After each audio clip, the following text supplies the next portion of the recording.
La matanza de trabajadores de la oficina salitrera San Gregorio, ubicada en el cantón de Aguas Blancas al interior de Antofagasta, ocurrió los días 3 y 4 de febrero de 1921 durante el primer gobierno del expresidente Arturo Alessandri Palma. Se dio en el contexto de la crisis del salitre y del cierre de oficinas salitreras, ante lo cual los obreros exigían el pago de desahucio correspondiente.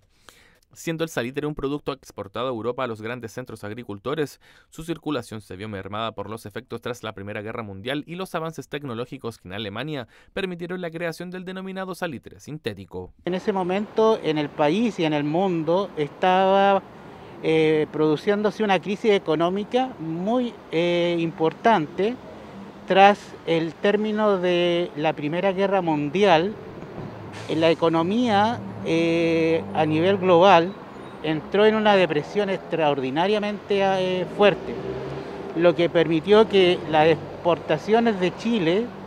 y las importaciones fueran muy elevadas. Los costos del precio del costo de la vida aumentó en la población y principalmente Chile,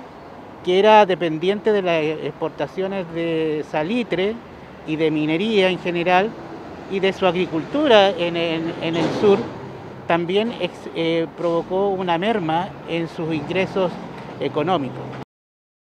De las 134 oficinas que entonces funcionaban, 91 paralizaron sus actividades. Esto generó una gran cesantía y una profunda crisis social. Es por ello que las y los obreros de San Gregorio se mantuvieron en las dependencias de las oficinas, incomodando a la oligarquía de la época. Hecho que fue destacado por el historiador, quien indicó que en la historia hay sucesos que se van repitiendo cada uno con sus matices, como por ejemplo el apoyo de Luciano Iriart a la defensa del negocio inglés, tío de la recientemente fallecida Lucía Iriart de Pinochet. Esta crisis de posguerra mundial permitió que a nivel regional se produjera una enorme cesantía, fundamentalmente porque bajó la producción minera y eso generó que las empresas provocaran despidos masivos en todo lo que era la pampa productiva del salitre de la región y en los puertos también. De hecho, Antofagasta recibió todos los contingentes de cesantes que en ese momento empezaron a ser despedidos por las empresas. Hecho ocurrido en momentos de alta convulsión social, tuvo como respuesta la represión incluso del gobierno de Arturo Alessandri, quien había llegado al poder con la promesa de paliar la denominada cuestión social, momentos de la historia nacional marcado por un alto índice de pobreza extrema en el país. Políticamente se da el comienzo del fin del parlamentarismo, es decir, llega el gobierno, estrecha por una manera muy estrecha Arturo Alessandri Palma, que era el león de Tarapacá, que representaba el cambio, que traía las ideas de llevar a la chusma dorada, como decía él, a los trabajadores, al pueblo, al gobierno, a la moneda, y que iba a hacer una política social importante. Y por otro lado, la oligarquía, que no estaba dispuesta a perder sus cuotas de poder, generaron situaciones también conflictivas para el gobierno.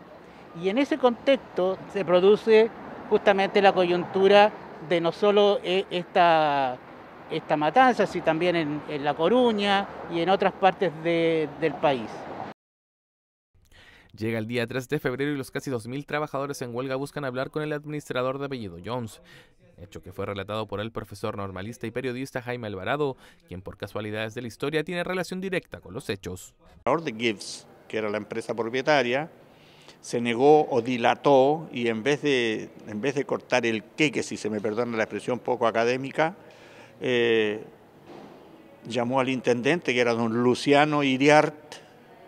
y él entonces determina que, dada la efervescencia que hay en La Pampa,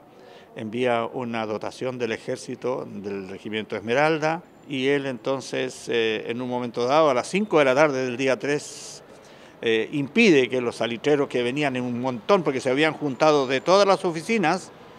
impide que ellos lleguen a hablar con Daniel Jones, que era el administrador. Saca la pistola y le dice: ustedes no avanzan un paso más. Y los salitreros insistieron en su demanda, en que ellos querían hablar con Daniel Jones, y en ese momento se produce el primer disparo, y como lo dice Lucho Advis en la cantata Santa María,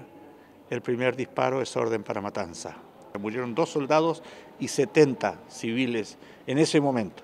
pero quedaron más de 100 heridos que fueron rematados al día siguiente. Fueron rematados a culatazos. A pocos días de lanzar su libro que relata estos fatídicos hechos, el escritor también realizó un llamado a los interesados por la historia al lanzamiento oficial de sus escritos, así como lo importante del rescate para la construcción de una identidad nortina. Los abusos eran incomprensibles, se trabajaba de sol a sol, se les pagaba con fichas, esa es una historia muy larga, eso de las fichas es una cosa aberrante, entonces bueno, esas son las cosas que tenemos que aprender como sociedad aquí en el norte. Cuando vamos a hacer el lanzamiento allá del libro, hay mucha gente invitada, va a haber 2 buses para que la gente pueda concurrir, ¿cierto? Todos los que quieran participar en sus vehículos pueden subir también, pero tienen que agregarse a la cola de la caravana porque allí en esa oportunidad vamos a visitar el cementerio, vamos a disponer de claveles rojos para ponerle sus tumbas. Casi 200 obreros y activistas políticos que perecieron frente a las órdenes emanadas de autoridades y empresarios de la época, hecho que ha sido recordado y que cumple un centenario de existencia en la variada historia local de nuestra región de Antofagasta.